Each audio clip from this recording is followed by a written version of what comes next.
नावात काय आहे असं विल्यम शेक्सपियर म्हणतो, परंतु एखादी वस्तू ही त्याच्या विशिष्ट नावानेच ओळखली जाते. जसं झाड, फुलं, गाडी, नदी, त्यानंतर मुलगा, रस्ता ही सगळी सामान्य नावं झाली. पण जर एखाद्या व्यक्तीचं नाव जगदीश असेल तर त्याचे ते विशिष्ट नाव झालं आणि हे जे नाव ते आयुष्यभर त्याच्यासोबत असतं ते व्यावहारिक नाव आहे. म्हणून नावाला महत्त्व आहे. नावामुळे एक वस्तू दुसऱ्या पासून कशी वेगळी आहे हे ओळखता येतं. पूर्वीच्या काळी 4 पद्धतीने नावं ठेवली जायची. देवतेचे नाव, महिन्याचे नाव, त्याला मास नाव म्हणतात, तिसरं नक्षत्र नाव आणि चौथं व्यावहारिक नाव. पहिल्या प्रकारामध्ये एखाद्या देवाचं नाव असायचं, उदाहरणार्थ लक्ष्मीकांत.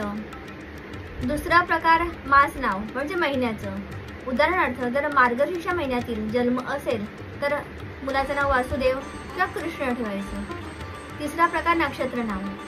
नक्षत्र नाव म्हणजे मूल जन्माला आल्यानंतर जी त्याची चंद्ररास आहे त्या राशीचे जे नक्षत्र आहे त्या नक्षत्राचा चरणाक्षर आहे त्या चरणाक्षराचं जे आद्याक्षर आहे त्यावरून जे नाव ठेवलं जातं त्याला नक्षत्र नाव म्हणतात. ते नाव म्हणजे आपण नावरस नाव म्हणतो त्याचा उपयोग पुढे लग्नाच्या वेळेला त्याचे गुणविलन करतो त्यावेळी वापरलं जातं. आणि चौथा प्रकार म्हणजे व्यावहारिक नाव. आजकाल तिन्ही प्रकारे नाव ठेवण्याची पद्धत बंद होऊन व्यावहारिक नावच ठेवलं जातं. नाव हे किती अक्षरांचं असलं पाहिजे? असं म्हणतात की मुलांचं नाव हे समअक्षरी 2, 4, 6 अक्षरांचं असलं पाहिजे, तर मुलींचं विषम अक्षरी असलं पाहिजे. त्यापेक्षा मला असं वाटतं की मुलांची नावं ठेवतो ती फार मोठी नसली पाहिजे, ती कमीत कमी लघु असली पाहिजे. थोडक्यात 2 ते 4 अक्षरी. कारण 4 अक्षरी जरी नाव असलं तरी पुढे त्याचा अपभ्रंश होऊन ती 2 अक्षरावरच येतात. त्यामुळे मुलांची नावं ही सुटसुटीत आणि लघु ठेवावी. काही जण व्यावहारिक नावं सुद्धा 2-2 ठेवतात, त्याची काय आवश्यकता नसते. त्याच्यापेक्षा एक सोपं, सरळ, साधं, सुंदर नाव ठेवावं.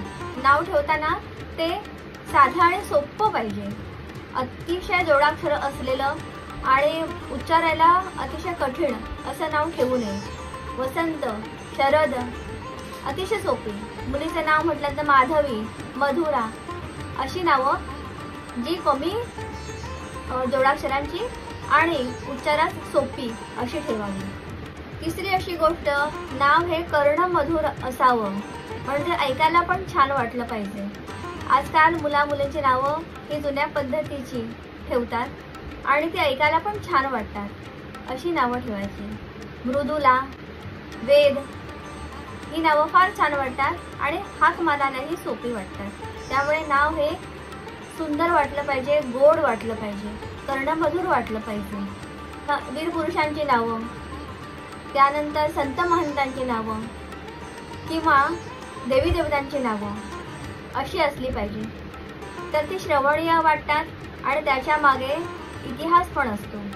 त्यामुळे ही नावं अशा पद्धतीची सुद्धा ठेवावी. सगळ्यात महत्त्वाची गोष्ट म्हणजे आपल्या बाळाचं जे नाव आपण ठेवू त्या नावाला एक चांगला अर्थ असला पाहिजे.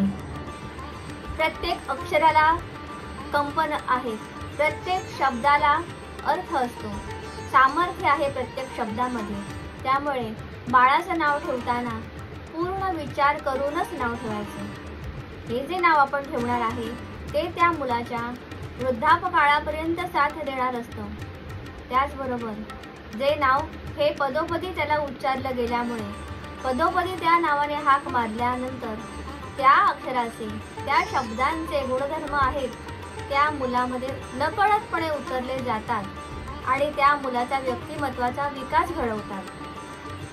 म्हणूनच नाव कुठलं ठेवायचं आहे त्याला महत्त्व आहे. नाव वंदना ही व्यक्ती त्या शब्दाचे गुणधर्म उतरल्यानंतर वंदनीय होणारच. म्हणूनच नावाला महत्त्व आहे. नाव विचार करूनच ठेवावं असं माझं स्वतःचं मत आहे.